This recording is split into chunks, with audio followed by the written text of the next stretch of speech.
El Ilustre Colegio Nacional de Ingenieros Arquitectos de México les da la más cordial bienvenida a todos a este su segundo día del ciclo de conferencias 19S, el minuto que lo cambia todo. El día de hoy tendremos la presencia de dos ingenieros y arquitectos que nos traerán dos ponencias para nuestras conferencias del día de hoy. Presentando primeramente a la maestra en ingeniería Perla Santana Lozada, que nos presentará los nuevos sistemas con sismos. Y también tendremos la presencia del arquitecto Cristian David Carvajal, con el tema Evaluación Físico-Mecánico de los Agregados Finos para Morteros de Junteo. Las instrucciones para este tipo de conferencias son las siguientes. Les recomendamos durante todo el transcurso de la conferencia favor de mantener sus cámaras y micrófonos apagados. Al término de cada ponencia, se les dará unos minutos para realizar preguntas a nuestro ponente. Dichas que serán escritas en el chat de esta conferencia y se les dará lectura hacia la ingeniera. En unos momentos comenzamos.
Buenas tardes a todos y sean bienvenidos a este segundo día de conferencias. Es 19S, el minuto que lo cambia todo. Para empezar, agradecemos la presencia de todos nuestros invitados el día de hoy, así como el de nuestros ponentes. Durante estas conferencias, les pedimos permanecer con su micrófono y cámara apagadas, y al término de la ponencia, nosotros les daremos un minuto para preguntas y respuestas hacia nuestro ponente. El día de hoy comenzaremos con la ponencia de la maestra en ingeniería Perla Santana Lozada, quien nos trae el tema la evolución de los sistemas sismo.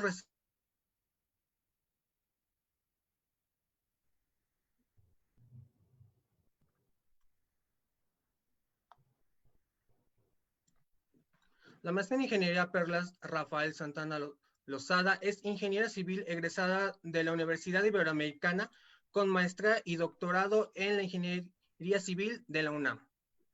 Profesionalmente se ha destacado como gerente de proyectos estructurales, así como en proyectos de investigación en efectos de sistemas de varios grados de libertad, factores de reducción y demandas de desplazamiento, y la evolución de la construcción en la Ciudad de México e índices de daño.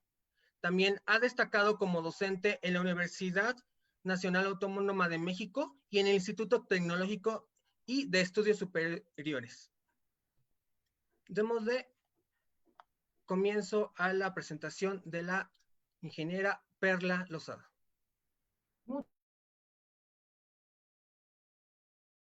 Les agradecemos a todos. Le agradezco mucho también al Colegio Nacional de Ingenieros de Arquitectos que me haya invitado. Y pues efectivamente, esta ponencia surge después del sismo del 19 de septiembre de 2017, que creo que a todos nos movió el piso. Y no es que sean sistemas nuevos, porque por ahí no, nada es nuevo, ya todo tiene tiempo, sigue evolucionando, pero es importante conocer la historia de las cosas para poder después visualizar hacia dónde vamos, hacia dónde tiene que ir la evolución. Entonces, pues voy a dar inicio a esta exposición viendo a lo largo del tiempo cómo ha ido el hombre respondiendo ante el sismo. Entonces, si le cambia la siguiente, porfa. Muchas gracias. Todo inicia, los sismos están desde siempre. Acuérdense que los sismos es porque se mueven las placas tectónicas, pero empieza a estudiarse por primera vez en 1870 en Japón ya como tal los efectos del sismo. Japón es un país, sí, un país muy afectado por los sismos. Este mapita, que seguro ya lo conocen, siempre es con lo que uno empieza cuando habla de sismos, porque nos enseña en dónde es donde tiembla, dónde una placa se mete abajo de la otra, se subduce, dónde una placa se aleja de la otra y dónde una placa se mueve hacia arriba y otra se mueve hacia abajo, la falla de transformación. Todo donde vean rayitas es donde se producen sismos, ya sea porque están surgiendo material nuevo en forma de montañas o porque cuando vean los piquitos se está metiendo una placa abajo de la otra, o cuando vean una rayita fuerte, una placa forma parte de un continente y otra forma de otro, y un continente va para arriba y la placa del océano va hacia abajo. Siempre que hay movimiento de las placas, se libera energía. La placa es muy fácil decirlo, pero deben de imaginarse un elemento de tierra que donde es más delgada la corteza terrestre mide 18 kilómetros. Siempre me ha gustado hacer énfasis, 18 kilómetros de terreno metiéndose abajo de otros 18 o mucho más kilómetros de terreno. Es una fuerza impresionante realmente la que puede generar estos movimientos de introducción de una placa abajo de la otra. Y eso hace que se libere energía en forma de ondas y esas ondas llegan hasta la superficie donde nosotros vivimos y hace los sismos, produce los sismos. Entonces, en 1870, Japón, que anda por acá, pues se ha visto súper afectado precisamente porque ellos viven en una zona de subducción y lo tienen abajo de la isla. Nosotros todavía nos defendemos porque anda hasta por Oaxaca, ¿no? Bueno, pero los pobres oaxaqueños sí la sufren. Empieza en 1870 y después le siguen un año después Nueva Zelanda, que anda por acá, y los Estados Unidos. México, pues todavía en ese momento no entraba en acción en los sismos. Empiezan a estudiarlos y se dice que surge realmente ya la ingeniería sísmica per se cuando se inventa el primer sismógrafo. Este primer sismógrafo se inventa en Japón, no en Estados Unidos, y es en 1880 cuando se funda la primer sociedad de ingeniería sísmica en Japón, no en Estados Unidos. Los japoneses siempre han llevado la vanguardia en esto. Entonces, si le dan vuelta, porfis, a la siguiente. Muchas gracias. El primer reglamento sísmico surge en Japón, pero el primer reglamento que empieza a afectar ya a todo el mundo es el de Estados Unidos en 1927. ¿Qué es lo que nos dicen estos reglamentos? Desde 1927, quiero que se imaginen, o sea, esto que apenas muchos estudiantes empiezan a conocer de los modos de vibrar. ¿Qué es eso de un modo de vibrar? Cuando llega el sismo, el edificio se mueve para todos lados, es decir, es como el mago que le mueve el tapete a algo que está encima. Y esa gelatina o ese elemento que está encima, pues se mueve dependiendo para dónde jale el mago el tapete. El tapete se le mueve al edificio y entonces él permanece quietecito en la parte de arriba y los piecitos se van con el suelo. Una forma, como nosotros somos muy torpes en decir, híjole, no estoy entendiendo cómo se mueve el edificio, lo que hacemos es un truco matemático de descomponer su movimiento en varias formas de moverse. Esos son los modos. Un modo de moverse es que todo se va hacia un lado. Otro modo es que ahora sí que la cadera y se queda la cabecita. Otro modo es como bailando twist, mueve las rodillas, mueve el torso y la cabeza. Todos juntos es el movimiento, pero nosotros los desenvolvemos así y decimos, a ver, pues vamos a entender cómo le va el edificio por modos. Eso se encontró desde 1927, ese truco de descomponer un edificio, su movimiento en distintas partes. Cuando escuchen el primer modo, o el modo fundamental, lo que quiere decir es que es la deformación principal que va a ganar sobre todo el edificio, pero él tiene una combinación de todos. Los conceptos que empiezan a surgir es periodo. ¿Qué es eso del periodo? Acuérdense de las clases de prepa. ¿Cuánto tiempo tarda el edificio en ir y regresar a su punto original? Eso es periodo.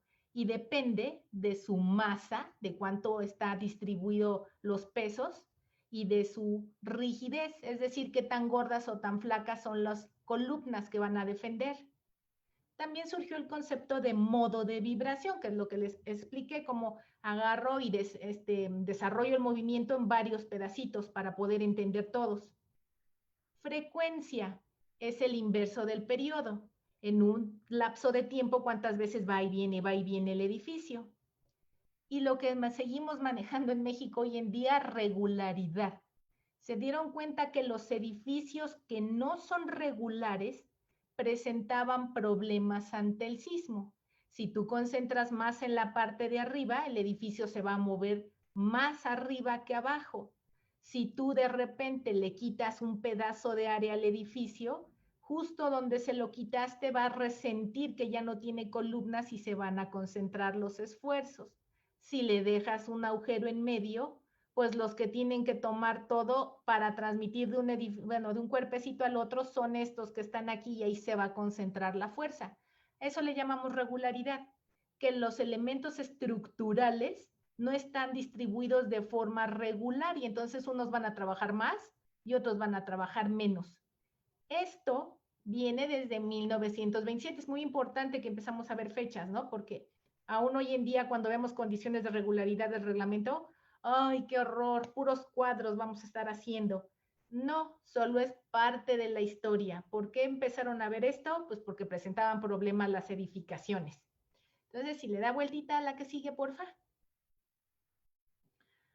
Un ejemplo, o cómo empieza a desarrollarse toda la tecnología, pues siempre los edificios altos son los que han detonado la necesidad de empezar a estudiar los comportamientos, así es la vida. Edificios chaparritos pues no tienen problema, todos somos felices. El primer edificio alto que se hizo en concreto reforzado es el que están viendo en la pantalla. Es en Milán por el arquitecto Nervi. Ese arquitecto está gruesísimo, si tienen oportunidad después de estudiarlo, hizo muchísimas cosas, le tocó vivir concreto, y entonces él hizo esta torre, la torre Pirelli, de 32 pisos, y dijo, ¿cómo voy a hacer que este edificio no se mueva y no se caiga ante el sismo? Porque en Italia tiembla. Y entonces empezaron los famosos marcos rígidos. Los primeros que salieron al quite para defender el movimiento ante el sismo son lo que hoy conocemos como marco, trave, columna y rígido, porque está agarrada la trave muy bien de la columna. Años se dieron cuenta que este tipo de edificios se deformaba demasiado, que aún poniendo muy gordas las columnas, los pisos de arriba se movían mucho. Por lo tanto, dijeron, ¿qué colocaremos para que no se mueva? Y empezaron a surgir los famosos muros de cortante. Son estos elementos que están negros en la parte central del edificio, no sé si los alcancen a ver en las plantas, que son muros de concreto que toman más fuerza sísmica. Acuérdense que la fuerza sísmica le llamamos cortante. Entonces, se llaman muros de cortante precisamente porque su función es tomar la fuerza del sismo y son tan gordos que hacen que el edificio se mueva menos en el sentido en el que están puestos los muros. Como si se fijan, la plantita no es regular, está más delgada de este lado que en este sentido. Generalmente siempre el sismo se va contra el más débil y el más débil es el que tiene menos elementos para proteger contra el aventón. Ese sentido es este, el sentido corto. Por lo tanto, Nervi, muy audaz, dijo, voy a meter muros de concreto en la planta baja, en las primeras plantas, que son las que más reciben la fuerza del sismo, discúlpenme. ¿Por qué reciben las plantas de hasta abajo máximo la fuerza del sismo? Siempre les digo, imagínense que este edificio son como unos cirqueros, que está uno arriba del otro, arriba del otro, arriba del otro. Y si yo entonces aviento al de arriba, el de arriba se agarra del de abajo y el de abajo y del de abajo, y entonces el que tiene que cargar más ante ese aventón es el primer nivel. Entonces los pisos que más sufren pues, son los del principio, que tienen que aguantar toda la fuerza de todos los hermanitos de arriba. ¿Qué se le ocurrió entonces? Puso sus muros de concreto llamados muros de cortante y los acopló, así se dice, cuando se agarran también de los marcos rígidos. Este fue un sistema que empezó a usarse para los edificios altos en zonas sísmicas. Entonces, si le da la vueltita, porfa.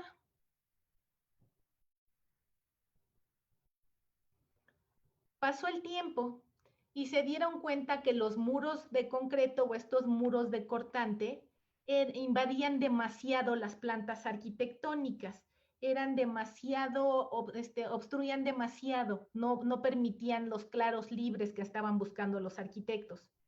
Entonces, lo que surgió en 1960 para contrarrestar ese movimiento del sismo es lo que hoy en día conocemos como contraventeos. Un contraventeo son estas diagonales que se colocan, como siempre les digo, si es como el lazo del llanero solitario que agarra un punto y si se me quiere ir, pues el lazo lo regresa a su punto de origen y si se quiere ir para el otro, pues el otro lazo lo regresa a su punto de origen. ¿Por qué se llaman concéntricos? Los primeros que surgieron son los contraventeos concéntricos, porque se juntan en un punto, mientras que los contraventeos excéntricos tienen una sección sin estar unida a los contraventeos. Viene contraventeo, trave, contraventeo. Ahorita vamos a ver las diferencias entre ambos sistemas. Entonces, si le da vueltecita. Gracias. Los primeros que surgieron en los 60 fueron los contraventeos concéntricos. ¿Cuál era la función de estos contraventeos? Impedir el desplazamiento excesivo de los edificios. Ellos no toman fuerza sísmica, solo impiden que se mueva demasiado el edificio. Esa era la función. Y surgieron muchos modelitos de contraventeos concéntricos. Si se fijan, todos siempre tienen que llegar al nudo. Eso es lo más importante. Y surgieron, se llaman así, en forma de C o en forma de B, por la B que forman, o la de B invertida. No, esta es la de B invertida, perdón, o la de B en X o en K, porque se ponen a la mitad. Acuérdense, todos estos se ponían en fachadas, porque si lo ponía al interior del edificio, pues entonces ni cómo pasaban. Se ven además no muy agradables al interior de los edificios. Por lo tanto, empezó a surgir esta arquitectura de los 60s en zonas sísmicas con este tipo de fachadas para que se dejaban expuestos los contraventeos, eran parte de la arquitectura y estaban precisamente tomando las deformaciones por sismo. Acuérdense que lo que yo nunca quiero que pase en un edificio es que se deforme, porque cuando se deforma todos trabajan y si trabajan demasiado es cuando empieza a haber problemas de que se pueda dañar la estructura. Entonces, así fue como surgieron los contraventeos concéntricos. Ahora sí, si le pasan a la siguiente, por favor. Muchas gracias. Después se dieron cuenta que eran buenos los contraventeos, pero que realmente no tomaban la fuerza del sismo. Y empezaron a surgir ya en los 90s lo que se llama el contraventeo excéntrico. Las fotos de acá arriba, que siempre son bonitas, pero por ver qué pasó, eran contraventeos concéntricos, que era tanta la fuerza que tenían que soportar a la hora de la deformación, que veían que se pandeaban porque los elementos empezaban a trabajar a compresión, no solamente a tensión. Y acuérdense que cuando algo trabaja con presión, el pandeo es el pan nuestro, ¿no? O sea, va a venir y pandea la sección. Aquí se ve el pandeo y aquí de plano se pandeó y se rompió. O sea, fue tanta la fuerza que no contraventeó, se rompió. Entonces dijeron, algo está pasando con los contraventeos concéntricos, tenemos que hacer algo. Y ese algo fue entonces separarlos una distancia entre uno y otro.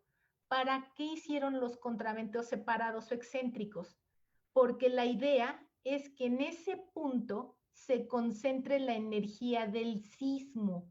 Y eso significa que cuando empiece el movimiento, ellos hacen que esas zonas que se le llaman como disipadores, o bueno, esos links, le llaman los gringos, eslabones, ahí se concentre toda la energía y se haga chicharrón.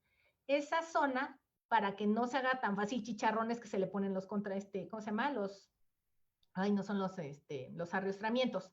Pero al final del día, lo importante es que aquí se concentre la energía y se deforme y lo demás permanezca intacto. Acuérdense que la misión fundamental es que el elemento principal que toma el sismo y que está deteniendo al edificio, que son las columnas, nunca fallen. Puede fallar todo lo demás, pero las columnas siempre deben permanecer en pie.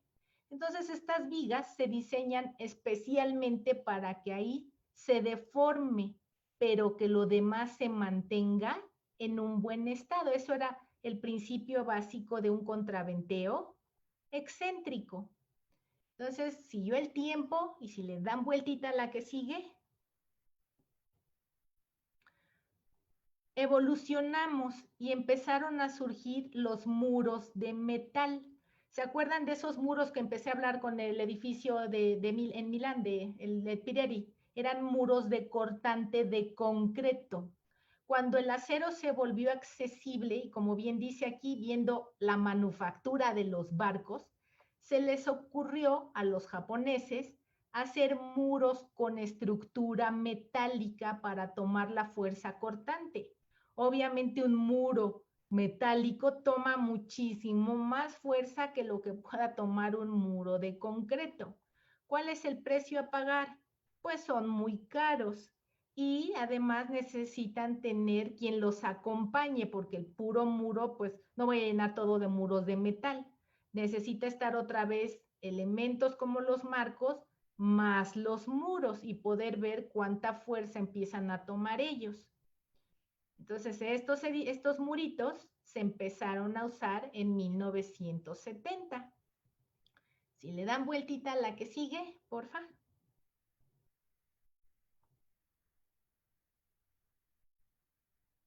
Siguiente. Gracias. Ay.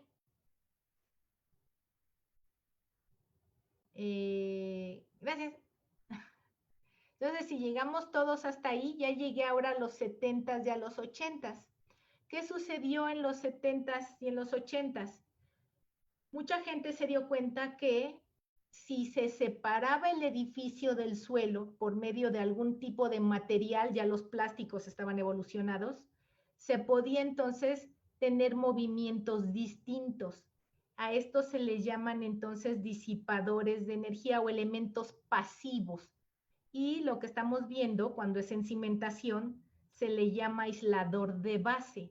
¿Por qué aislador de base? Pues porque la cimentación esta es la cimentación del edificio, viene precisamente el aislador y arriba viene otra vez otra parte de cimentación del edificio para poder separar. Cuando se mueve el suelo y el edificio no se mueve. No sé si pudieran picarle aquí a ver si de casualidad se ve. Y si no se ve, pues no se preocupen, yo se los cuento.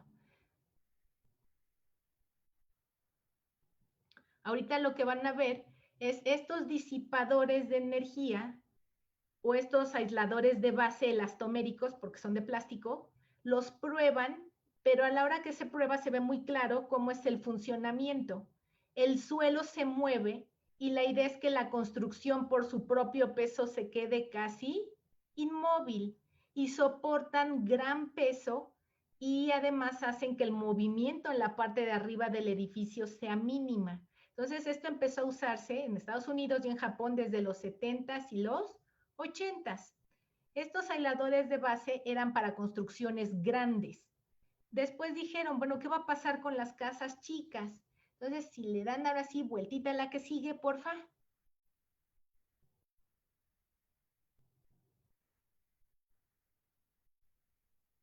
Muchas gracias.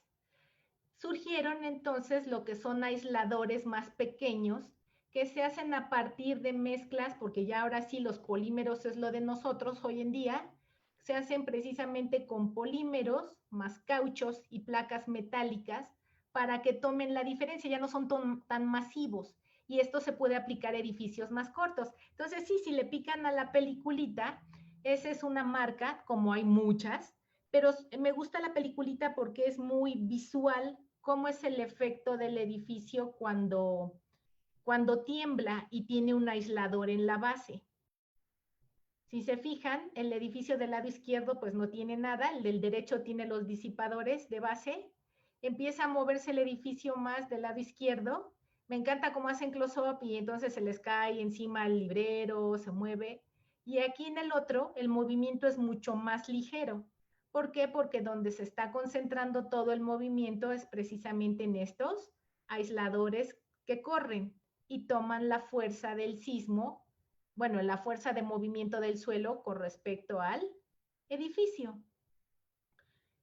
Muchas gracias. Ya después de esto, si le dan vueltita, porfa, la que sigue. Y ya llegamos, los 90s, con lo que son los amortiguadores, como los de los carros, fluido viscosos. Hay muchos otros tipos de amortiguadores por fricción. Ahí empieza a juntarse ya toda la filosofía de diseño. Esto es muy padre. Si se fijan, estos amortiguadores para que funcionen requieren, ay, yo no fui, lo juro, requieren de, ¿cómo se llama? De contraventeos. Los contraventeos son excéntricos. Si yo le moví, ay, no.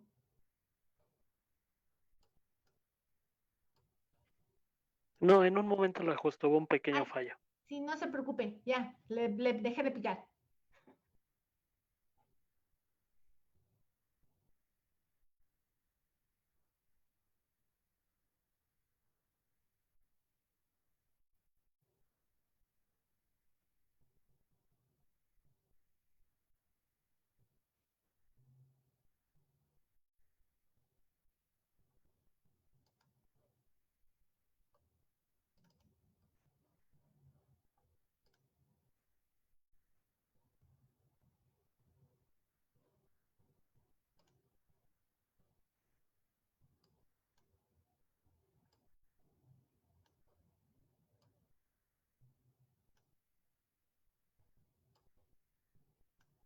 Gracias. Entonces, bueno, le sigo al cuentito. Estos, ¿cómo se llama? Amortiguadores fluidoviscosos empiezan a utilizar a los contraventeos excéntricos, acuérdense, esos que dejé un espacio para que la energía se concentrara sobre las vigas, una zona de la central de la viga en el link. Y ahora lo que pongo es adentro un fluido de silicón que hace que cuando se mueva el edificio, presione el fluido y haga que cambie el movimiento, se vuelve un movimiento más lento del edificio, precisamente para evitar que se deforme. Como les digo, estos amortiguadores, solo puse el ejemplo del fluido viscoso, pero hay de muchos materiales ya. Su principio de trabajo es exactamente el mismo, pero ya voy haciendo una mezcla de marcos más contraventeos más amortiguadores, es decir, va evolucionando la tecnología y voy metiendo cada vez más estrategias para tratar de aminorar el sismo y construir edificios cada vez más altos. Entonces, si le dan vuelta, por favor, a la diapositiva que sigue.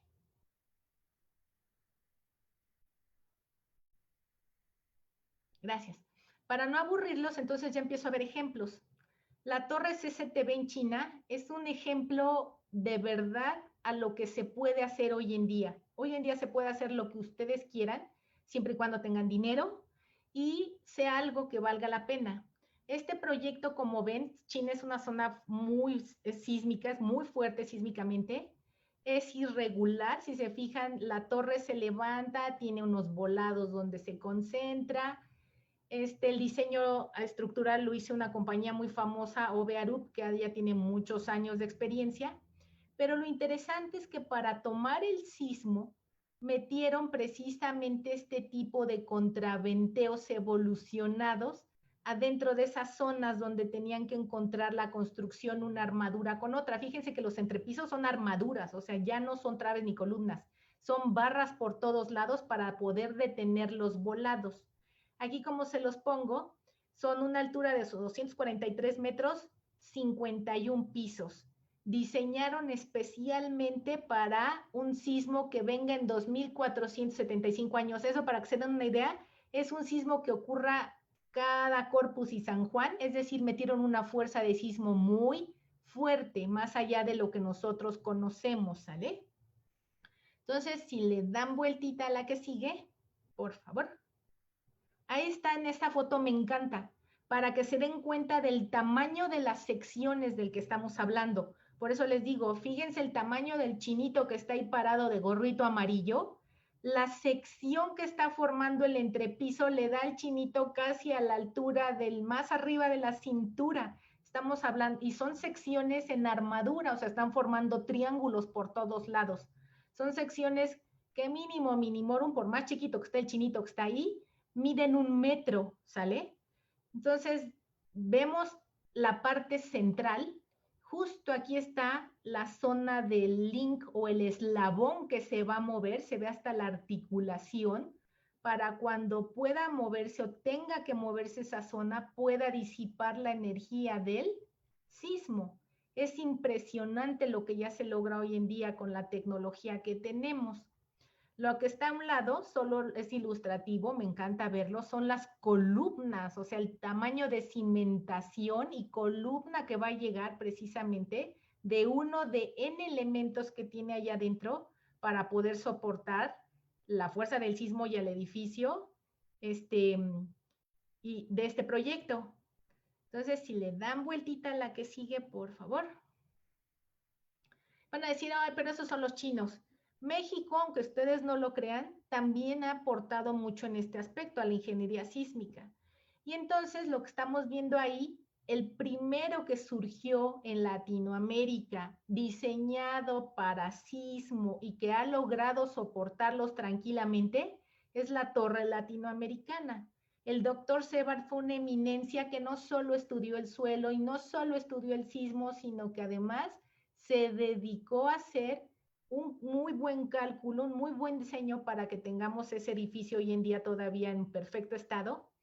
Y ahora sí que mi comercial era porque en México llega el sismo, en 1920 con Porfirio Díaz, México se vuelve parte de la fundación de países que iban a tener o que eran afectados sísmicamente. Se inaugura, como bien deben haber visto los programas aquí en Tacubaya, ¿cómo se llama? Hoy, bueno, donde miren los sismos, discúlpenme, se me va el avión. Y no es hasta 1942 que es el primer reglamento en la Ciudad de México que se menciona el sismo. En el reglamento de 1920 ni siquiera enterados estaban del sismo, estaban más preocupados por el suelo porque todo se hundía que por las cuestiones de sismo. Además, las construcciones eran relativamente chaparras y no sufrían. En ese reglamento, como están viendo, esa es una copia del reglamento de 1942, me gusta mucho ver el coeficiente sísmico. ¿Qué es coeficiente sísmico? Acuérdense, es la fuerza o la proporción de la aceleración en función a la fuerza de la gravedad que mueve, con la que se va a mover el suelo. O sea, ahí el valor más alto era 0.1 la fuerza de la gravedad. Los voy a poner en contexto. Actualmente en la Ciudad de México, antes de que surgiera el nuevo reglamento, teníamos un coeficiente de 0.45 la fuerza de la gravedad, es decir, 4.5 veces más grande. Y acuérdense que el DF no es el ombligo del mundo. En la República tenemos zonas donde alcanzan 0.6 la fuerza de la gravedad. Es decir, cuando yo veo este reglamento, digo, qué ternura, empezábamos, ya estábamos ahí metidos, pero la fuerza con la que se diseñaron esos edificios en ese momento, pues era una fuerza muy pequeña porque aún no conocíamos demasiado lo que ahora ya sabemos. Entonces, si le dan vuelta a la que sigue, porfa. Ahí está ya nuestro ejemplo con la evolución que hemos tenido, Torre Mayor. Torre Mayor es un edificio, si se fijan, no es exactamente la caja de pan Bimbo, no es regular, es irregular con la pancita que tiene. Es un edificio alto para los estándares que tenemos en la Ciudad de México. ¿Y cómo fue que se logró? ¿Qué fue lo que hicieron los ingenieros y los arquitectos para poder lograr este edificio? Ahora sí, si le dan vuelta a la que sigue. Yo sé que se ven muy pobres las imágenes, pero seguro cuando han visto Torre Mayor han identificado sus contraventeos. Aquí están. Son contraventeos de qué tipo, ahora sí que si les hiciera examen, ¿de qué tipo de contraventeo? ¿Concéntrico o excéntrico? Son concéntricos porque se tocan en un punto. Abarcan muchos niveles para detener la deformación. Entre más gordos, más niveles van, que no me estorben tanto, pero van siendo parte de la fachada. En su parte esbelta también tiene contraventeos y tiene alguien que ya es la tecnología, amortiguadores viscosos. Estos son sus amortiguadores, son fotos de cuando los estaban instalando. Es decir, en todos estos puntos hay amortiguadores. ¿Para qué? Para amortiguar el movimiento de cualquier sismo y hacer que entonces la torre se mueva menos, se deforma menos, entonces se mantiene más tranquila que si se deforma más. Es decir, México empieza a entrar ya con tecnología a la competencia a la hora de empezar a hacer edificios altos. Si le dan vuelta a la que sigue, van a decir, bueno, esa es Torre Mayor, viene BBVA. Esa trae más tecnología aún. Siempre nos cuentan, y eso es increíble, que en serio se detiene de solo estos puntitos que ven aquí, que son 6, que se llaman megacolumnas. ¿Por qué megacolumnas? Porque son columnas mixtas, son secciones metálicas con como refuerzo y concreto reforzado que lo envuelve, y después forman unos megamarcos. Megamarcos es lo que están viendo aquí, cómo vienen módulos y después un espacio, y vienen otra vez módulos y viene un espacio. A eso le llaman megamarco. Esto es un marco, esto es otro marco. Y además de todo, para poder dejar libre, estos elementos de aquí están, atención, están colgados, realmente no son puntales que bajen. En algunos niveles van para arriba y en otros sí llevan la fuerza hacia abajo. Y si le dan vueltita a la que sigue a estas nuevas columnas, este nuevo sistema, esto es lo que vemos en las fachadas. Y de todo lo que les acabo de contar, ¿qué sistema ya están usando? Están usando un sistema de contraventeo excéntrico en megamarcos, es decir, en unos marcos enormes con secciones que miden más de 1,5 metros de peralte, pero que están tomando todas las fuerzas, tanto gravitacional como sísmica. Es decir, nos vamos ingeniando y la tecnología nos va ayudando a tratar de contrarrestar los efectos de los sismos y poder ir construyendo cada vez más alto. Si le dan vueltita a la que sigue, pues ya nuestro último ejemplo es Torre Reforma. Esa torre, la clave del éxito no es su diseño de él. La verdad es que yo dije, Dios, cuando la vi, ese edificio no es ni regular, como vimos de 1920, ni tampoco tiene los marcos, es puro muro de concreto, pero es un muro flaco. Entonces, leyendo en la literatura de cómo le hicieron para analizar el edificio, Resulta que los japoneses desde 1960 descubrieron que los muros de concreto, que son frágiles, acuérdense que el concreto falla frágil, si se le hacían agujeros, se formaban entonces marcos, o sea, como traves y columnas. Y en esas zonas donde están las traves, otra vez es un link, como un contravento excéntrico puede ir y concentrar energía ahí del sismo. Y eso fue lo que hicieron entonces. Si le dan vueltita a la que sigue, los que hicieron el diseño estructural, le hicieron estos agujeros que el arquitecto, pues, tiene razón de presumirlos, que están puestos no porque sean ventanas, sino que además ayudan a la fuerza sísmica y tiene razón. Entonces generaron aquí marquitos, aparte que tienen un sistema atrás que es como de elevador que le ayuda a darle rigidez al edificio. Entonces, esto es empezar a trabajar con la tecnología, tratar de echarle ganas y sacar algo nuevo, ¿no? Como tienen de 6 pisos, también clústeres de 6 en 6, no, de 4 en 4 entre pisos, discúlpenme. Y que además, pues este sistema trata de disipar energía. Y además que es un concreto especial, o sea, no es un concreto normal, es un concreto de alta resistencia.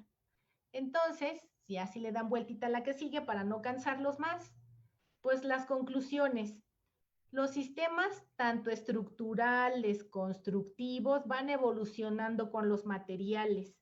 A partir de que los hombres van conociendo más los efectos de que tenemos problemas de suelo, que los sismos además afectan, que no podemos hacer edificios muy altos y si los queremos hacer tenemos que invertirle en la tecnología, pues esa es la clave del éxito.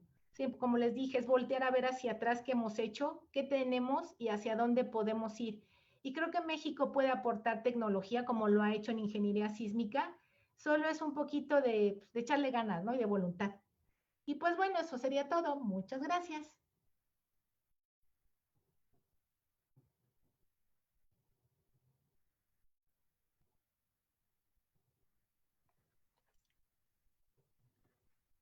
Muchas gracias por la ponencia, maestra Perla. A continuación vamos a pasar al momento de preguntas y respuestas.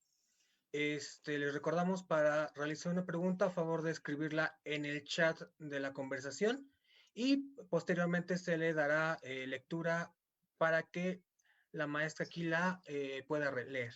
Bueno, la podemos leer y ella la pueda contestar.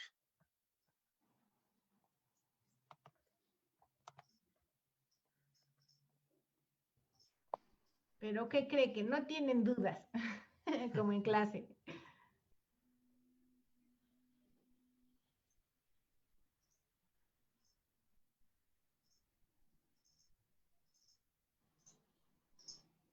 Ah, muchas gracias. Ya salió ahí Emanuel. No tenía pregunta, pero... Ok, por parte del arquitecto Emanuel Chantaca, la felicita. Muchas felicidades, maestra. Por parte del ingeniero y vicepresidente del colegio, Alejandro Colores, le da las felicitaciones. Una excelente exposición, muy clara y comprensible. De igual forma, nuestro secretario suplente le da las más cordial de las felicitaciones y espera que pueda profundizar un poco más en los nuevos sistemas que ¿O quiere nosotros que les cuente tendremos ahorita de qué hay nuevo? ¿Mm? ¿Quiere que le cuente ahorita qué hay nuevo o a qué se refería? Perdón, o que después profundice más. Ajá, que en otra ponencia nos pueda Ah, ok. profundizar más de estos. Nuevos materiales inteligentes que hay. Exactamente. Ok. Igual, Germán Castillón, como estudiante, igual dice que le resolvió muchas dudas, que a veces un profesor no profundiza tanto, que a veces lo damos como por conocimiento empírico, pero pues a veces es bueno profundizar a veces en algunos términos. El arquitecto Fernando Silva, generalmente en México, ¿por qué no se utilizan tanto como en otros países estos sistemas? Bueno, la primera es por desconocimiento. Desgraciadamente, nosotros no transmitimos este conocimiento a los alumnos cuando están en clase, sobre todo a los arquitectos, porque ellos son los que proponen. Ustedes, arquitectos, son los que inician esto del proyecto. Entonces, si nosotros no les enseñamos cómo funcionan, cómo lo puedes colocar y meter en tu proyecto, pues está bien difícil. Entonces, uno es por desconocimiento. Y el segundo, piensan que son caros y ya hay muchas cosas muy baratas en la actualidad.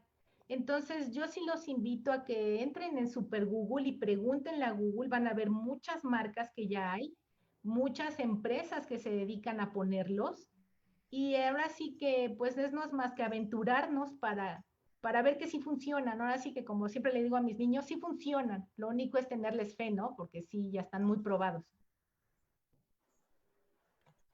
Ok, por el otro lado, tenemos por parte de la ingeniera Brenda Frías, ¿en qué tipo de edificaciones recomienda más el uso de contraventeos o amortiguadores viscosos? Generalmente siempre se colocan en edificios que les llamamos altos. O sea, cuando ustedes tengan un proyecto, no se fijen tanto en los niveles, sino fíjense en cómo están poniendo su proyecto arquitectónico. Si yo tengo un proyecto que es esbelto en un sentido y gordo en el otro, quiere decir que va a sufrir en el sentido flaco. No importa que no esté tan alto, le estoy hablando de 4 o 5 niveles. Entonces ahí en lugar de gastarse el dinero en meter columnones gordos para evitar eso, o muros, como lo hacía este Nervi, ahí es donde entran los contraventeos en acción. Se ven feos a veces, depende cómo juegue el arquitecto, pero los contraventeos nos ahorran una cantidad de dinero impresionante, ¿no saben? Pero es cuestión de jugar ya con el arquitecto, deme permiso para ponerlos y entonces ya todos somos felices, ¿no? Es un poquito jugar arquitectura e ingeniería. Ok, también tenemos algunas felicitaciones por parte de Jorge Campos, excelente ponencia, maestra Perla. Igual el ingeniero Jorge Rangel, excelente presentación, muy clara. Del otro lado, también por parte de Facebook se está compartiendo esta presentación y tenemos unas preguntas por parte del ingeniero Brian Valencia. ¿Podría darnos un poco más de información de las masas antisísmicas? Ah, claro Ejemplo, que el sí. Taipei Taipei 101. 101. Ahí les cuento. Y qué bueno que lo preguntó. No lo puse ahorita porque esas masas surgieron para el viento, no para el sismo. ¿Por qué para el efecto de viento? Porque el viento generalmente está más tiempo afectando las zonas, las corrientes de viento duran más. Y entonces le da tiempo a esta bola que se mueve neumáticamente, le da tiempo de moverla para que el edificio, si el viento empuja para un lado, la bola se pone en sentido contrario para que no se mueva. En el sismo se ha visto que el sismo es un movimiento tan rápido y dinámico, no funciona. En el Taipei 101 la tienen que bloquear porque si dejan a la bola prendida, no le da tiempo de ir y regresar y entonces en lugar de ayudar, perjudica. Entonces lo que se ha visto es que estas masas no funcionan tan bien como se pensaban y por eso se han quedado un poco atrás. También la gente pensaba, si le meto masa de agua, el agua es lo peor que podemos poner porque el agua se mueve para donde quiere y nos hace cosas terribles. Entonces yo mejor les recomiendo, eso mejor lo dejamos a un ladito y vámonos con lo que sí hemos visto que funciona, que son los sistemas de amortiguador de base, los sistemas de contraventeos, los sistemas de amortiguadores, es decir, cosas que no necesitan tanto movimiento mecánico tan rápido como lo es el sismo. Ok, muchas gracias. Y como última pregunta, bueno, tenemos otras dos. Por parte de igual de Facebook, de Cipsa Construcciones, ¿se puede combinar el contraventeo de acero concreto? O sea, un contraventeo de acero con uno de concreto. Ajá. ¿Qué querrán decir eso? Pues no, o sea, los contraventeos o son de, ahorita son ya de acero. Hace mucho eran de concreto, son esos que vemos en los muros, se han visto los muros de mampostería y se veían unas cruces así de concreto. Esos se usaban hace mucho, mucho tiempo, como en los 70s, y era para rigidizar el muro. Actualmente, como el concreto no tiene la capacidad de deformación del acero, o se hacen de acero o pues se ponen los de concreto, pero entran con otros elementos, con la mampostería. Pero realmente el rey hoy es el acero para poder entrar con todos estos nuevos sistemas de amortiguadores, porque ellos, el acero, su capacidad de deformación es infinitamente más grande que la del pobre concreto. Ok, y como última pregunta de nuestra sesión de preguntas y respuestas, por parte del arquitecto Fernando Silva, ¿por qué en México no se obliga todavía el uso de amortiguadores en edificaciones de más de 6 niveles, ya que en otros países como Japón sí se obligan de acuerdo por permiso de construcción? Bueno, realmente ahora sí que ahora que tuve oportunidad de ver la semana pasada este congreso que hubo de ingeniería sísmica, pues traemos un problemita de retraso. Ahora sí que de retraso de tecnología, de conocimientos, de normatividad. Entonces, si se fijan, desde la normatividad del 2017 entenderla no es tan fácil como las normatividades que traíamos del 2004. Ha costado un trabajo y es cuando también yo pregunto, ¿y qué pasó con el método simplificado? ¿Y ahora por qué ya no aparece el método estático? Y imagínense ahora que metan algo así cuando ni siquiera estamos familiarizados la mayoría con los métodos de diseño sísmico. Pues entonces ahora entrar con amortiguadores ya es así como la muerte chiquita. Entonces lo que tenemos que hacer todos los que somos profesores es bajar el conocimiento. Bajando el conocimiento, entonces va a ser más fácil que puedan los chicos meter las cosas. Eso es lo que yo recomiendo y es desgraciadamente lo que pasa, que va a pasar mucho tiempo en que los reglamentos puedan obligar a algo cuando no tenemos los recursos ni el conocimiento ha bajado a lo que son los estudiantes.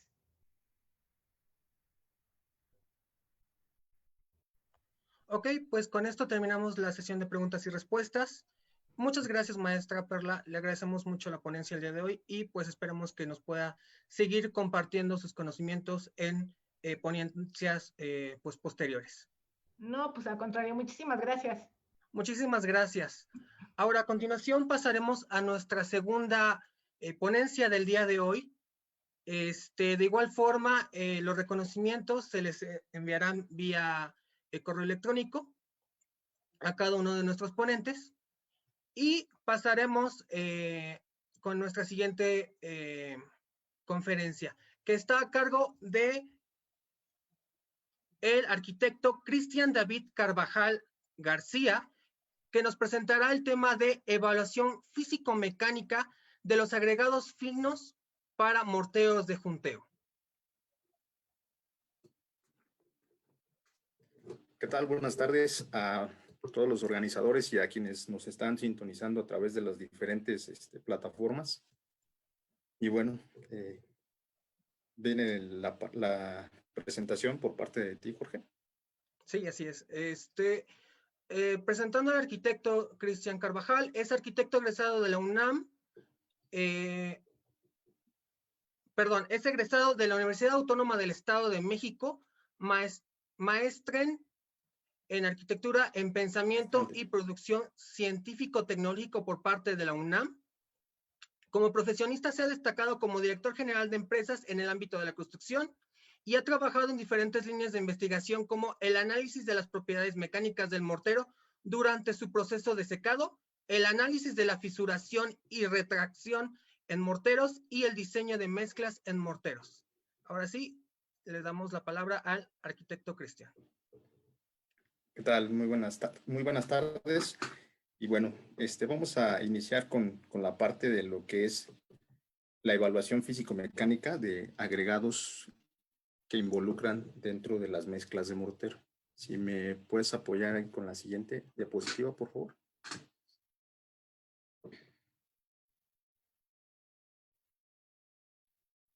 Ok.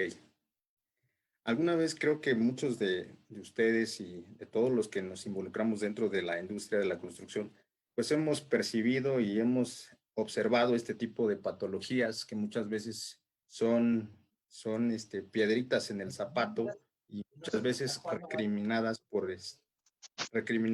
nuestros clientes, ¿no? No haré yo barba. No. ¿Sí se escucha? ¿Me puedes pasar la siguiente diapositiva?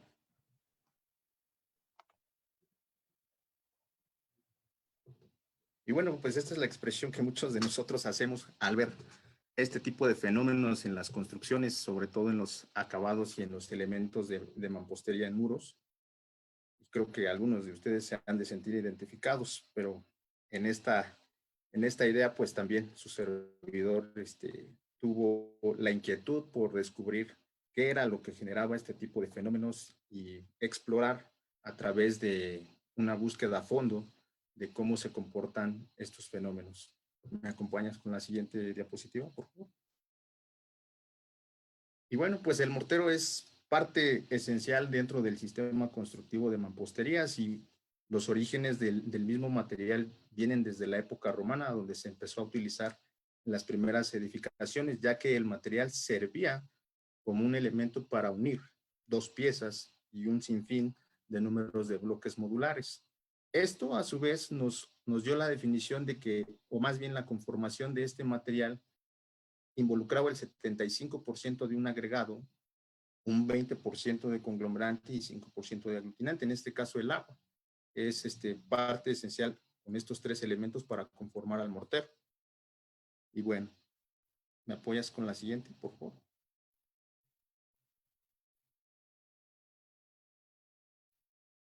La siguiente diapositiva. Y bueno, parte de esto es que el mortero nos ha acompañado desde épocas muy remotas en los que para la época antigua en México, pues como tal no se definía así, sino eran materiales conocidos como estucos. Finalmente se conformaban de cales y combinaciones de tierras para generar una masa plástica que permitía poder unir este tipo de elementos.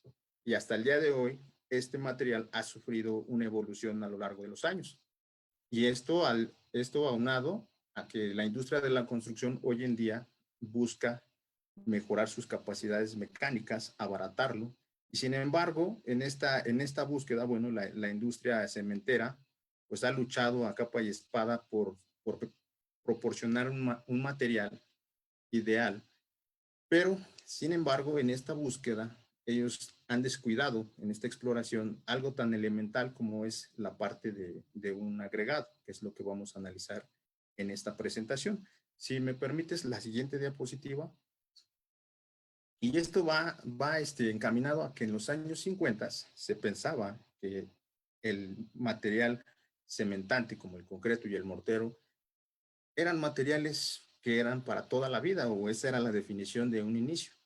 Sin embargo, el material como tal, en esta madurez, pues es susceptible a cierto tipo de patologías, a fallas, y sin embargo, estos materiales, como en un inicio se pensaba que eran altamente durables, pues han tenido ciertos puntos débiles, como lo es la retracción. Ahorita en la siguiente diapositiva lo vamos a ir definiendo con más claridad. Bueno, esto que nosotros estamos viendo en la diapositiva es una junta de un muro, una mampostería, en la cual empezamos a ver estas pequeñas fisuras. Y yo creo que muchos de nosotros pues lo hemos analizado de manera experimental en campo, y para muchos se nos hace algo muy normal. Sin embargo, esto es el inicio de un gran problema al tener en este tipo de fenómenos lo que es un efecto de acortamiento en las pastas, en las mezclas. Tal vez sea un problema muy microscópico o pequeño, y de alguna manera para muchos maestros de obra es algo muy normal, porque al arquitecto, al residente, al superintendente le dicen que bueno, tiene que partir. Efectivamente, es un material que sufre este tipo de fenómenos plásticos. Pueden ser múltiples variables dentro de la obra, como lo es el viento, por resequedad, por temperatura y muchas cosas que influyen dentro de su elaboración, aunado a las malas prácticas que podemos tener en la obra. Sin embargo, pues para nosotros puede ser una cosa insignificante. Sin embargo, ¿me acompañas con la siguiente diapositiva?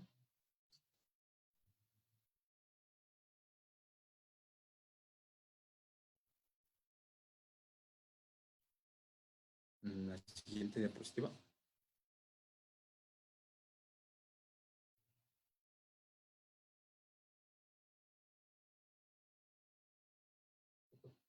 Ok.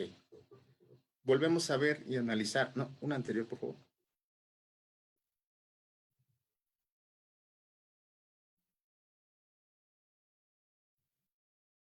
La anterior.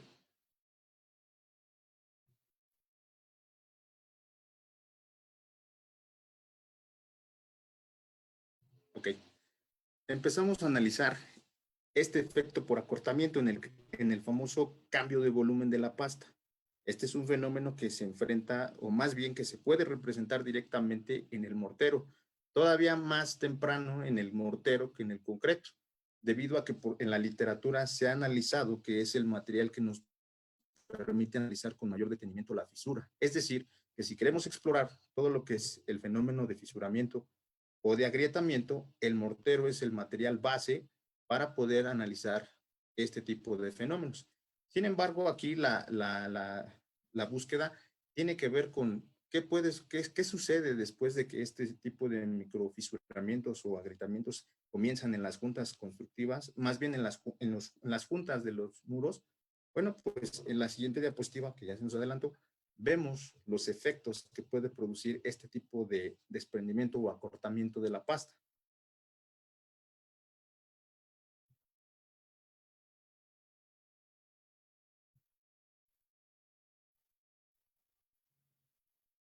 ¿Le puedes pasar a la siguiente?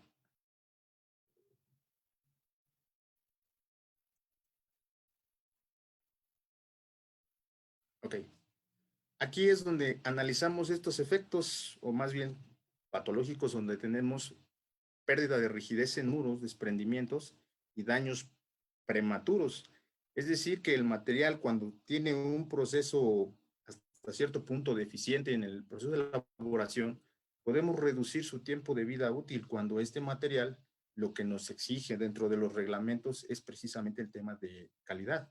Sin embargo, pues en este análisis, pues hemos encontrado y detectado que a través de esto, pues un elemento como tal tiene que ver con el agregado en las mezclas de morteros.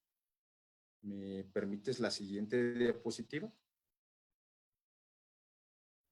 Y bueno, esto es un problema que inclusive organismos como la ACI nos invitan a, porque es importante tratarlo y bueno, pues es una invitación que nos hacen a través de que este tipo de fallas o los cambios de volumen generadores de fisuras deben evitarse, reducirse, controlarse, porque estos finalmente deterioran la durabilidad, la integridad estructural de los elementos constructivos y son al mismo tiempo estéticamente indeseables y psicológicamente para los usuarios también.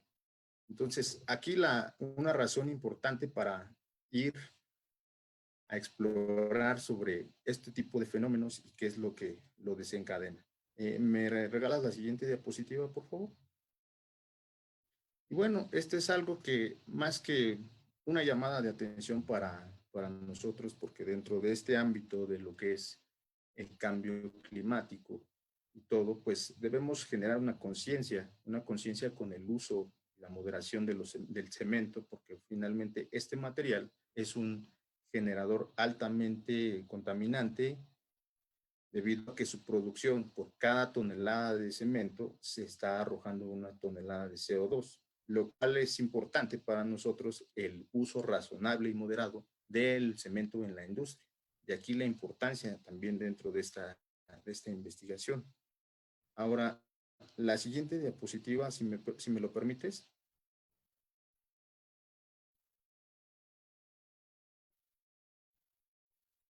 Pues como bien lo saben, en México pues existen muchísimas marcas, entre las que destacan. Tenemos ahorita lo que es esta nomenclatura comúnmente la vamos a encontrar en los sacos de cemento y es que en obra siempre vamos a hablar sobre proporcionamientos, ¿sí? Debido a cada una de las marcas tiene sus diseños de acuerdo a las capacidades y características de sus cementantes. Sin embargo, insisto, hemos descuidado una parte importante, inclusive nosotros como constructores, y esta plática es precisamente para generar una conciencia sobre qué sucede, qué está sucediendo con la elección o la selección de nuestros agregados al momento de desarrollar mezclas. ¿Sí? Comúnmente nosotros al adquirir a proveedores en bancos, en transportistas y eso, pues es lo que menos nos interesa es revisar los agregados. Solo ocupamos la marca azul o la marca verde, pero no generamos un pensamiento sobre el agregado.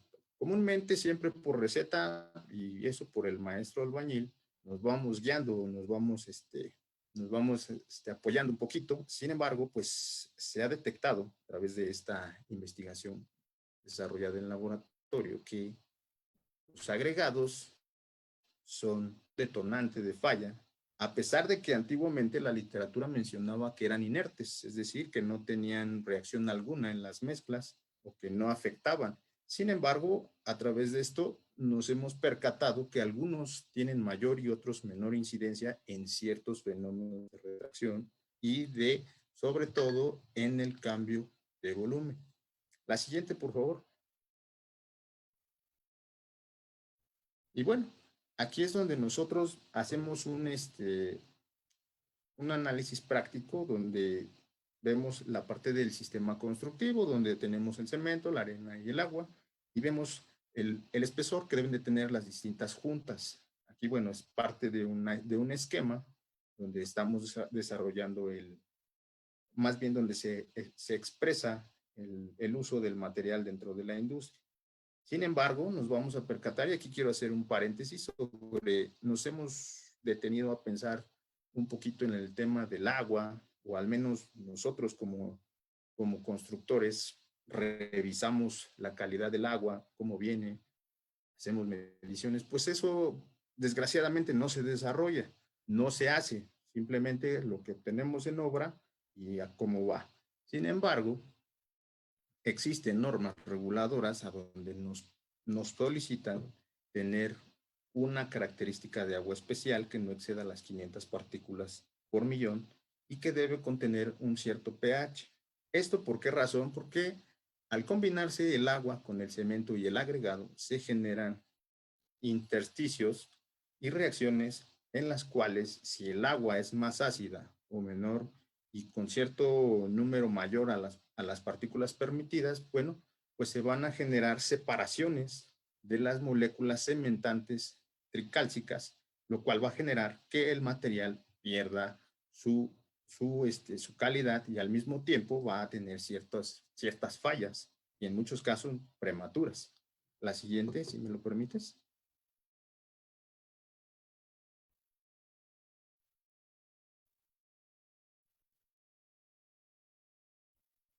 Y entonces, ¿qué sucede?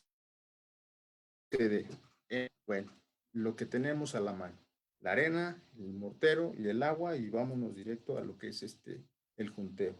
Sin embargo, aquí hay algo muy importante. En esta investigación, obviamente se hacen a través de situaciones controladas en laboratorio.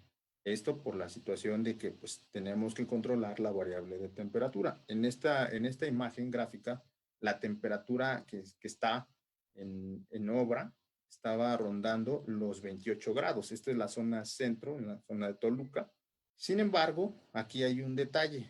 El índice de humedad aunado a la temperatura y sumado el tipo de agregado nos va a generar una retracción plástica. ¿Sí? Es el famoso secado o el fisuramiento en el mortero. Pero hay algo que quiero destacar en esto. Para esta mezcla se seleccionó un agua, vamos a decirlo, potable. Tal vez lo ideal sería decirles embotellada por la reducción. Sin embargo, esto nunca va a suceder. Nunca, nunca, nunca. Son aguas de pipa, extracciones de suelo, ya.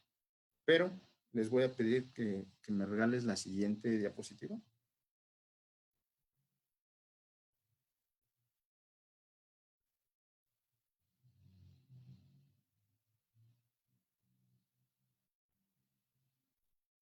La siguiente diapositiva, por favor.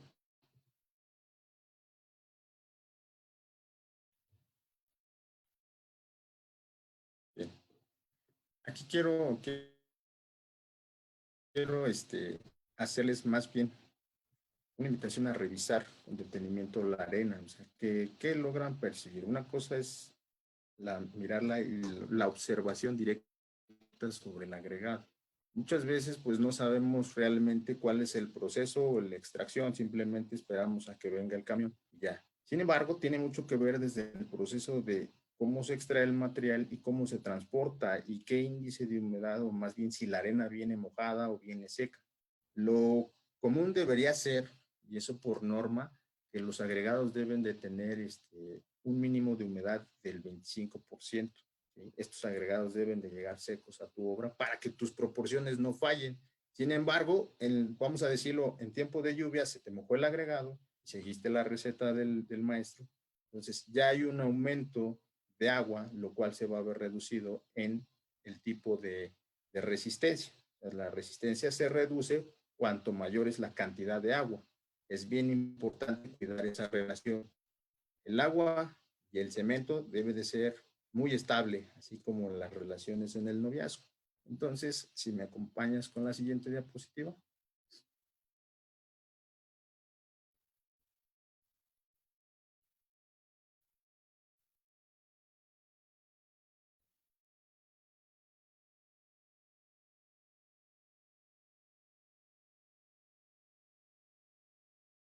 Aquí es donde vamos a hablar precisamente o a entrar en materia sobre lo que es la combinación de los materiales y el proceso de mezclado y el producto de hidratación. Algunos de ustedes tal vez tengan con lo que voy a decir, se sientan identificados, pero muchas veces cuando llegamos a obra, podemos analizar en la primera imagen de la izquierda que muchas veces los maestros dejan sus revolturas horas ahí hasta que llega el almuerzo y la mezcla está, dicen ellos, remojándose.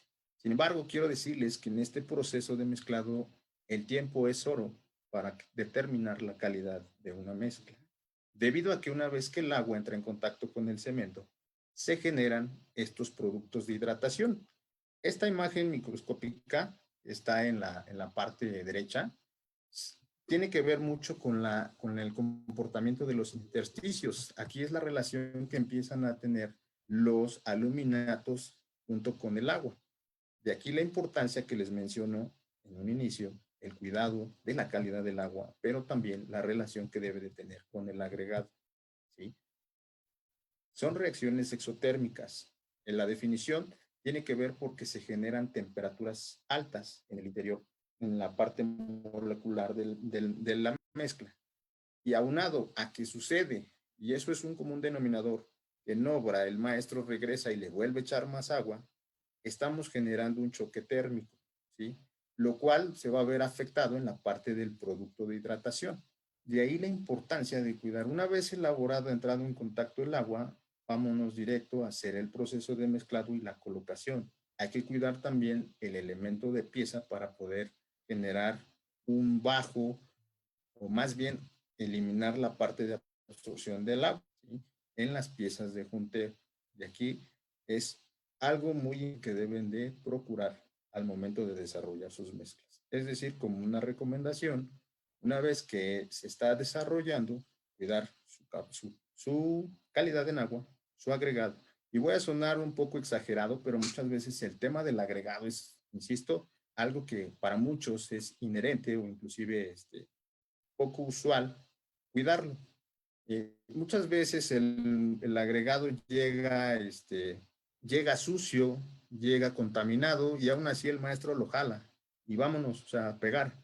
Pero imagínense que esa partícula de pasto se involucra o se entrecruza en estos productos de hidratación. Bueno, pues ahí vamos a tener una posible falla sin que se determine de manera inicial, pero al paso del fraguado o del proceso de secado, esta se va a empezar a proyectar en el elemento, ¿sí? La siguiente diapositiva, si me lo permites. Aquí es algo que dentro del análisis buscamos hacer la parte de evaluar los agregados. Es importante, una vez que esto lo hacen en el laboratorio, claro, las empresas concreteras, pero bueno, esta investigación que busca es poder explicarles cuál es el efecto real, analizado y técnico del comportamiento de un agregado y no por recomendación del maestro albañil que diga ingeniero, arquitecto, pues yo le recomiendo el azul porque pega mejor o no. Aquí es caracterización del agregado, los componentes y los elementos del sílice, que es parte esencial en el desarrollo de las mezclas. Y bueno, en esta imagen quiero comentarles que la arena sílica es una arena de referencia que la podemos encontrar en las normas de ACTM para poder regular, o más bien para poder confrontar los resultados de arenas que se comercializan en la zona centro de la Ciudad de México con esta arena de referencia, ¿sí? Esto para que estos resultados puedan tener una validez y un peso. Si me acompañan la siguiente. Quiero explicarles que este proceso tiene que ver con un proceso que se llama análisis granulométrico, en el cual nosotros vamos a separar las partículas de mayor a menor para poder conocer en qué porcentaje se ubican los diámetros de estas arenas y poder definir si son arenas finas, si son arenas gruesas, y cada una de estas arenas tiene un uso en común, es decir, son para diferentes aplicaciones, que quede claro, y eso muchas veces porque jalamos la arena como va, pero hay unas que pueden tener mayores prestaciones mecánicas a compresión y otras mayores prestaciones en adherencia para elementos de acabado. Y de aquí la importancia del análisis, porque se contrastaron tres tipos, lo que es una arena de río, una arena triturada y una arena, un común denominador es una arena azul, con esta arena sílica. Aquí en esto vamos a definir sus características. Por eso les pedía que pusieran atención en la arena, en la imagen de la arena azul, porque ahí es donde nosotros nos vamos a percatar la morfología del grano de la arena. Esto va a ser un detonante y un determinante para poder analizar si la arena tiene un buen anclaje o una buena adherencia, la adherencia con el cemento. ¿Sí? Porque muchas veces con esta forma o esta morfología se logran generar desprendimientos, y eso lo analizamos en una prueba con presión cuando observamos el espécimen, y cuando al analizar este espécimen encontramos que las partículas también se fracturaron con el quiebre, hubo una correcta adherencia. Cuando no, cuando estas se separan, es decir, que quedan los diámetros separados e intactos, quiere decir que ahí no funcionó el cemento. Entonces, desde aquí podemos analizar simple y sencillamente cuando una arena está generando una correcta adherencia y cuando esta arena falla. Es decir, no hubo relación, o como dirían en las parejas, no hubo química con el cemento y se separaron. Entonces, esto quiero decirlo de una forma muy analógica para que podamos entender realmente la importancia de un agregado y no lo dejemos de lado, porque esta parte es importante para definir la calidad y la durabilidad de nuestras mezclas como parte elemental de un sistema que es en la mampostería. La siguiente diapositiva, si me lo permites, por favor.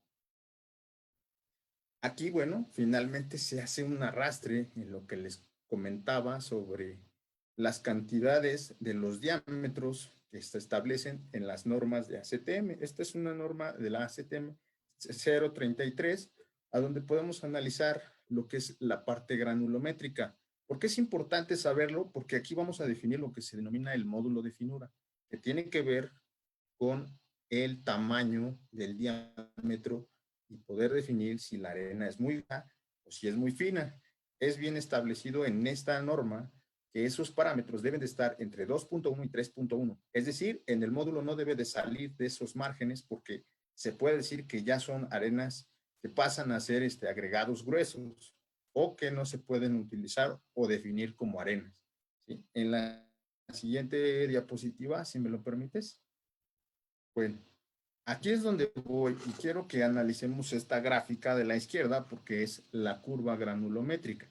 Aquí se puede expresar en esta gráfica lo que son los mínimos y los máximos dentro de una arena. Es decir, cuando hablo de mínimos y máximos, quiero referirme al tamaño de partícula, el grado de cuántos gruesos y cuántos finos. Es decir, vamos a ir sobre una parte media, que esa es la zona ideal. Es decir, de hecho, todos nuestros agregados deberían de tener esta evaluación, porque así con este análisis podemos determinar si están dentro del rango correcto para ser utilizados en el proceso de elaboración de mezclas. Sin embargo, en la gráfica de la derecha, podemos encontrar que algunas se salen de ese rango, o más bien de esa región, en la cual de ahí vamos ya empezando a encontrar información que nos va a determinar si el agregado es ideal. Y bueno, la otra diapositiva que viene a continuación, si me permites.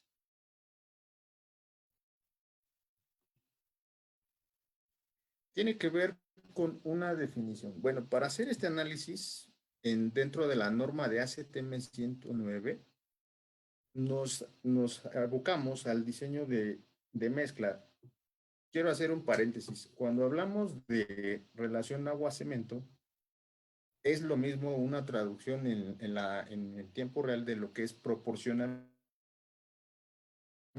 Es de 1 a 4, 1 a 5, 1 a 6, pero en el diseño o en el análisis de materiales se denominan relaciones agua-cemento, ¿sí?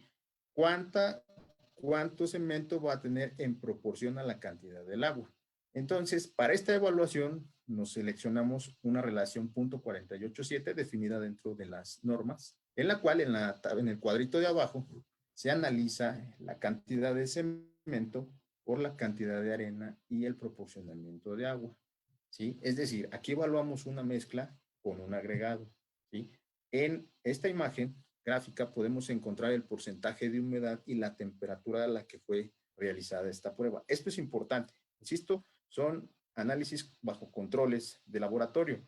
En obra, pues difícilmente vamos a tener estas condiciones, pero esto nos permite conocer el comportamiento que va a tener el agregado dentro de la mezcla. ¿Sí? La siguiente diapositiva, por favor. Y bueno, una vez elaborado este procedimiento en el que, si se percataron en la imagen anterior, teníamos el molde, esta prueba es una prueba que se denomina análisis de cambio volumétrico, es decir, de retracción. Y se puede analizar dentro de la norma 191 de ACTM, la cual nos especifica el tamaño de la probeta una vez elaborada la mezcla para poder conocer cuánto reduce su tamaño o aumenta durante el proceso de fraguado. Si ustedes se detienen a revisar la probeta, dice 24 horas y otras posteriormente se van a analizar cada una de estos especímenes a las 24 horas después del mezclado, a los 3, 7, 14 y 28 días. Quiero que vean en la imagen de la izquierda, esto es un calibrador, un reloj calibrador que nos permite conocer estas longitudes. Sin embargo, quiero decirles que dentro de la unidad se determina a través de micras y de milímetros. ¿Sí? En la siguiente diapositiva. En este análisis, bueno, una vez elaborado el contraste de todas las arenas, pudimos encontrar que en el cuadro de abajo, es más, donde vemos que dentro de estas series, la arena sílica, la arena triturada y la arena de río, y junto con la arena azul, podemos destacar que una arena azul tiene mayor índice de retracción a diferencia de una arena de río. Con esto podemos decir, ¿y para qué sirve esta información? Tal vez muchos me digan, oye, bueno, ¿y eso qué? ¿Para qué me sirve? Bueno, esto nos va a determinar un comportamiento a través de que la arena azul no nos va a servir tal vez para un aplanado o que esa arena azul tenga que tener un ajuste granulométrico para poder acomodar sus diámetros y poder hacer funcionar la arena. Es decir, en un lenguaje más claro, vamos a hacer una combinación de que la arena vamos a reducirle gruesos o vamos a aumentarle finos para que la hagamos ideal. Con este cuadro quiero decirles que las arenas tienen que ser reguladas, es decir, controladas, o al menos no controladas en sitio, pero sí para seleccionar su uso. Y con esto quiero decir que tal vez esta arena azul se desecha para un acabado porque tiende a reventar más el aplanado o a fisurar más fácilmente que una arena, en este caso triturada, que es la que tiene mayor tolerancia al fisuramiento, ¿sí? Esto combinado con marcas comerciales de cemento Portland tipo 2 en la Ciudad de México. La siguiente gráfica, si me haces favor, tiene que ver aquí en esta imagen, porque una vez evaluadas las pruebas a retracción, en el análisis de la norma del NMX, la 486, se evalúa este mortero para conocer sus capacidades mecánicas, es decir, si ésta cumple dentro del rango de megapascales. Y en definitiva, podemos determinar en esta prueba qué arena tiene mayor capacidad de compresión a diferencia de la otra. Es decir, Estas pruebas nos van a determinar un resultado importante para poder definir qué arenas son ideales para acabados y sobre todo en el tema de junta, ¿sí? ¿Cuáles son más o menores susceptibles, mayor o menor susceptible a fisuramiento una vez que entra en contacto con el cemento y el agua? Y a su vez, ¿cuáles son mayor o tienen mejor característica a compresión mecánica? Y bueno, en esta imagen se desarrollaron las evaluaciones necesarias para poder conocer esta característica. Si me permites la siguiente diapositiva, si es tan amable.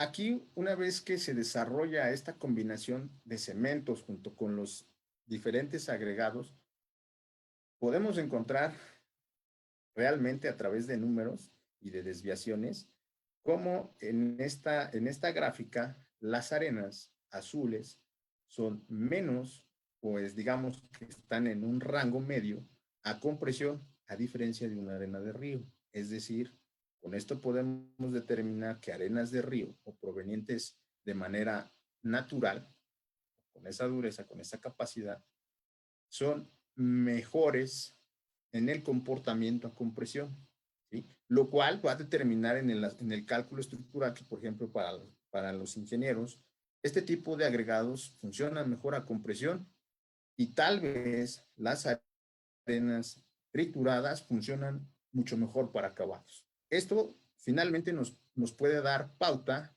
a realizar más adelante o en futuro en más investigaciones, analizar más agregados y sobre todo a regionalizar este comportamiento que tienen nuestros agregados a nivel nacional, ¿sí? Y esto nos va a poder permitir generar mejores mezclas con mayor durabilidad, ¿sí? Reduciendo obviamente costos e impactos en la cuestión administrativa de nuestras obras. Y por mi parte, me parece que es todo por hoy, pero si no tienen mayor problema, pues en otra plática vamos a determinar más información. Y quiero cerrar con esta diapositiva porque es más bien una conclusión, que debe de tener su mezcla, buena consistencia, un tiempo de fraguado correcto.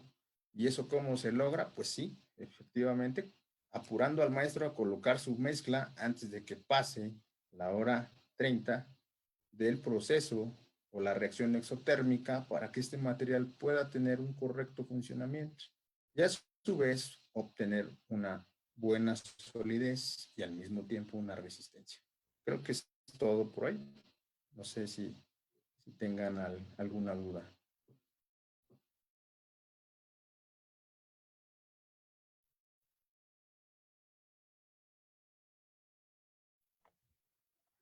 Ok, muchas gracias, arquitecto Cristian. Ahora pasaremos a la sesión de preguntas y respuestas. Y primeramente aquí tenemos una pregunta del arquitecto Sergio Flores. ¿Cómo se podría determinar en obra qué porcentaje de humedad puede tener el material que recién puedan estar suministrando? Mira, qué bueno que me lo preguntas. Mira, ahorita aunado al tema de la pandemia, se han dado estos fenómenos de los famosos termómetros, ¿sí? Bueno, en la industria existen estos mismos medidores que son medidores de humedad. De hecho, así los pueden conseguir en el mercado, que parece ser como una clavija. Viene el reloj y trae dos puntitas de clavo, las cuales se puede colocar dentro de su material. Inclusive ahí puedes analizar el porcentaje de humedad del cemento, si ya está pasado, y sobre todo en el agregado, porque muchas veces llegamos a obra y el arquitecto te pregunta, ¿qué proporción? Échale tantas cubetas de agua, sí, pero no analizas que este material ya está húmedo. Una vez que tiene cierta concentración de humedad, hay que reducirle entonces al agua para que pueda haber una correcta relación. Un exceso de agua, como se los vuelvo a repetir, genera una reducción en la resistencia y sobre todo pierde adherencia al material. Entonces es importante. Esos relojes, más bien esos medidores, los pueden conseguir a través de estas plataformas de comercio, el Mercado Libre o Amazon, sin problema se los pueden hacer llegar a su domicilio.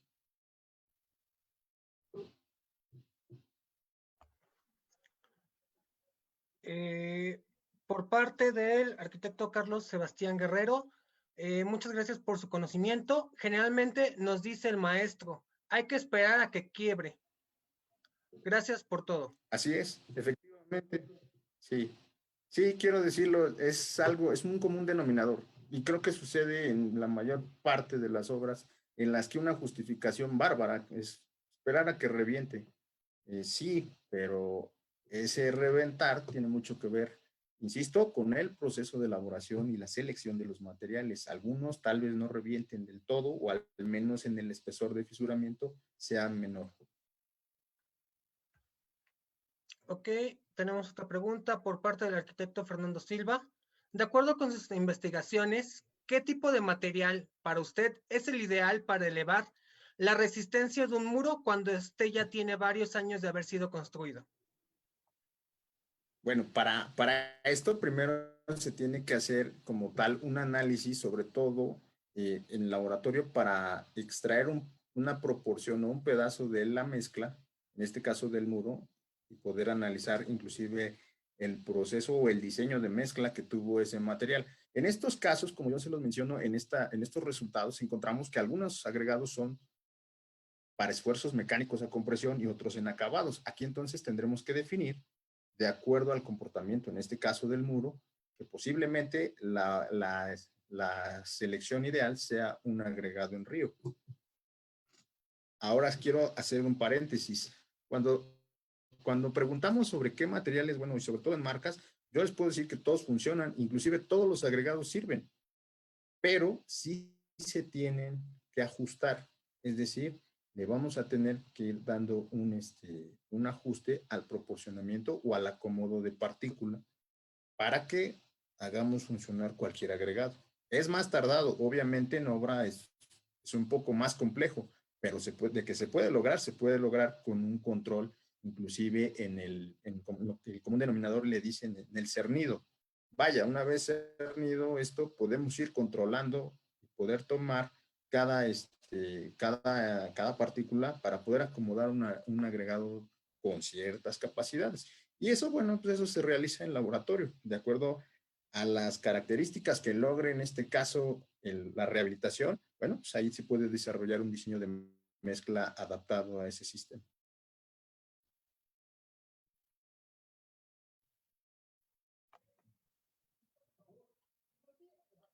Y tenemos otra pregunta. Bueno, más esta es una recomendación por parte de la arquitecta Angélica Rolón. Es interesante utilizar el termómetro, que Muchas gracias, saludos. Sí, mira, insisto, estos medidores de humedad, bueno, pues rondan en el mercado entre los 400 y 600 pesos. Los puedes encontrar en Mercado Libre y en algunas ferreterías incluso especializadas te pueden vender este tipo de instrumentos para poder evaluar tus materiales. Y esto no solo en el agregado, en lo que viene siendo también los cementos, en la parte inclusive de muros, pueden detectar, porque además de esto, este medidor nos va a determinar inclusive cuando los materiales ya expuestos o ya desarrollados tienen mayor humedad en una sección o en otra, es decir, para determinar cuando hay una saturación en la cimentación por capilaridad. Bueno, pues estos instrumentos se utilizan y nos pueden generar este tipo de lecturas. O sea, no tan solo en el agregado, que quede claro, lo pueden utilizar en muchos de sus elementos constructivos para determinar a dónde se concentra un mayor número de humedad, producto de tuberías rotas o algún cuerpo de agua que está generando capilaridad o ascenso en el elemento.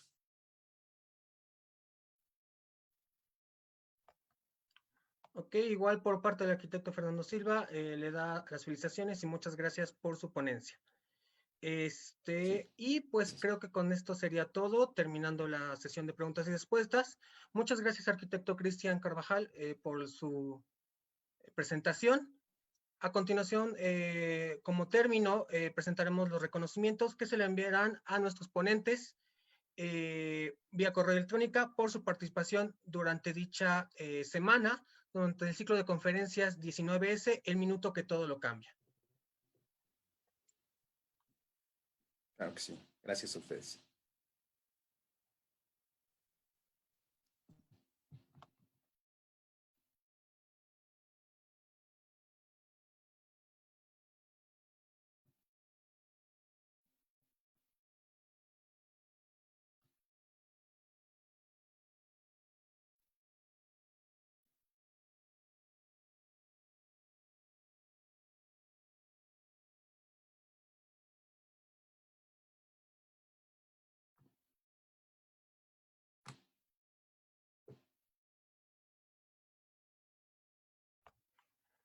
Ok, el Ilustre Colegio Nacional de Ingenieros Arquitectos de México otorga el presente reconocimiento a la doctora en Ingeniería Perla Rafael Santana Lozada por la ponencia La evolución de sistemas para sismos, presentada el 25 de septiembre del 2020. Firma el ingeniero arquitecto Edson Jaime Morales Maravilla, presidente del ICNIAM.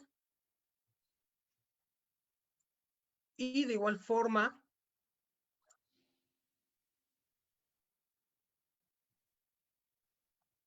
hacemos la entrega del reconocimiento del Ilustre Colegio Nacional de Ingenieros Arquitecto al arquitecto Cristian David Carvajal García, por la ponencia Evaluación Físico-Mecánica de los Agregados Finos para Morteros de Junteo.